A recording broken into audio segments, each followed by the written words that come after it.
جمعية القرآن جمعية القرآن جمعية القرآن جمعية القرآن جمعية القرآن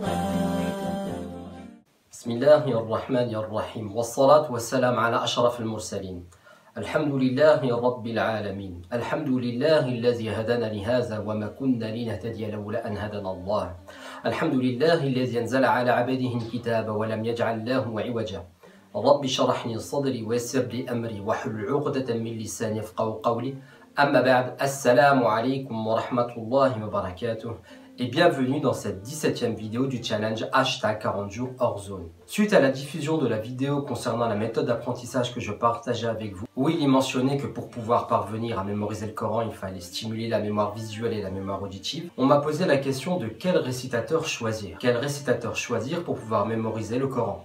Il s'avère que c'est un sujet que je voulais aborder avec vous depuis quelques temps. Je voulais consacrer un article sur le sujet. Alhamdulillah, avec ce challenge, je vais pouvoir aborder la question par le biais d'une vidéo. Alors la liste que je vais vous dresser n'est pas exhaustive, c'est-à-dire que c'est la liste que j'ai utilisée durant ces différentes années et des récitateurs que je connais et que j'ai moi-même pratiqué dans le cadre de la mémorisation du Coran. C'est pour cette raison qu'au cours de cette vidéo, je vais vous présenter 8 récitateurs différents que j'ai pu utiliser dans le cadre de la mémorisation du Coran et qui m'ont été utiles. Je vous expliquerai d'ailleurs pour chacun des récitateurs pour quelle catégorie de personnes en fonction de si vous êtes débutant, intermédiaire ou plutôt avancé dans le cadre de la mémorisation du Coran. Alors pour les débutants, et quand je dis les débutants, ce sont les débutants tant au niveau de la mémorisation du Coran qu'au niveau de la lecture de la langue arabe, qu'au niveau de la lecture avec les règles de tajwid. Pour les débutants, la primauté au niveau du récitateur sera mise sur la question des makharij al-huruf, à savoir quels sont les récitateurs où on perçoit beaucoup plus la sortie des lettres et où l'on perçoit beaucoup plus les sons que composent les lettres, afin lors de la mémorisation et dès la mémorisation d'avoir une récitation qui se rapproche de la perfection en reproduisant les sons que le cheikh a donnés. C'est pourquoi pour pouvoir faire sortir des sons correctement, la vitesse de lecture est également prise en considération. Plus la récitation est lente, plus on ira vers le tahqiq. Le tahqiq, c'est cette vitesse de lecture qui est la plus lente et qui permet justement de percevoir toute l'ampleur des différentes sorties de son et toute l'ampleur de la sonorité afin de pouvoir avoir une prononciation des plus correctes. Dans ce sens, il y a 3 récitateurs que je recommande. Le premier récitateur que je recommande, c'est Cheikh Ayman Souwei. Pour ceux qui ne le connaissent pas, c'est le spécialiste au niveau de la mémorisation et de la récitation du Coran. Il a d'ailleurs écrit un livre qui s'appelle le Tajwid Musawwar, le Tajwid illustré, qui s'est imposé comme étant la référence absolue au niveau du Tajwid. Le second récitateur que je recommande également dans ce sens, c'est Cheikh al-Husari. Le troisième récitateur que je recommande toujours dans ce sens, c'est l'imam de Médine, Cheikh Ali Huzaifi. Voici les 3 récitateurs que je recommande pour les débutants. Pour les personnes un peu plus avancées qui veulent une récitation qui soit belle, correcte et un peu plus rapide, je recommande 2 récitateurs en particulier. Le premier sera Cheikh Abdullah Ali Basfar et le second ce sera Cheikh al-Mu'aqli. Pour les personnes toujours plus avancées, je recommande notamment 3 récitateurs. 2 que vous connaissez très certainement, car ce ne sont que les imams de Mecca, à savoir Cheikh Saoud Shuraim et Cheikh Soudais. Le troisième est également imam à Mecca, c'est Cheikh al-Juhani. Attention, justement par rapport à ces 3 récitateurs.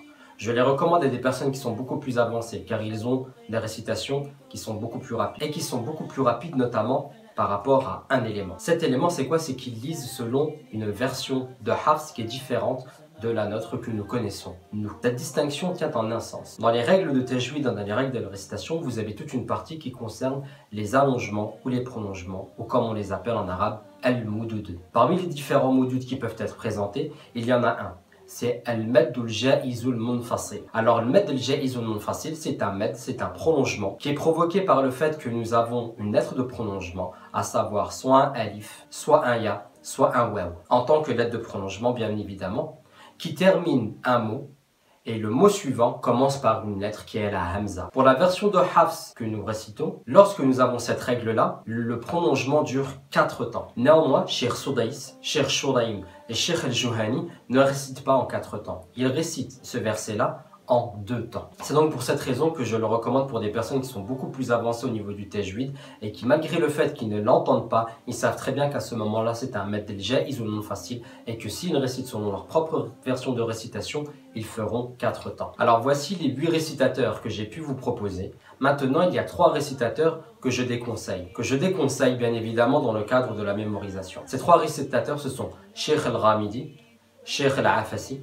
et Cheikh Abd Samad Abd al-Bast. Pourquoi est-ce que je déconseille ces 3 récitateurs? Tout d'abord, concernant Cheikh Abd al-Bast Abd Samad, sa récitation est tellement un tahqiq qui est bien particulier qu'un être humain normal comme vous et moi n'a pas le souffle nécessaire pour pouvoir suivre sa récitation. La deuxième des choses, concernant Cheikh Al-Ghamidi et Cheikh Al-Afasi, leur récitation dans le cadre de la mémorisation peut être perturbable.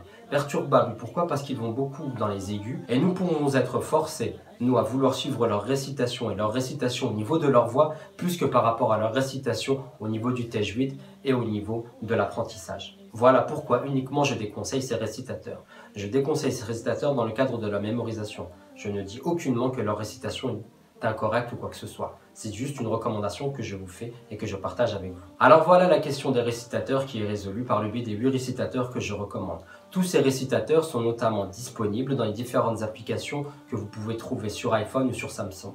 D'ailleurs, dans la description de cette vidéo, vous trouverez un article concernant les meilleures applications iPhone.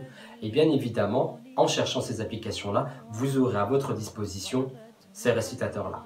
Notamment par le biais d'une application en particulier, l'application Ayat, qui est disponible tant pour iPhone que pour Samsung, disponible également pour PC et qui est disponible également pour Mac. Cette application est à mon sens l'application la plus complète au niveau du Coran. Pourquoi? Tout d'abord car elle propose la récitation de Cheikh Ayman qui est la référence absolue au niveau de l'enseignement du tajwid comme je l'ai mentionné ultérieurement. Mais également parce que cette application propose des tests de mémorisation. C'est-à-dire que vous sélectionnez une partie du Coran que vous connaissez.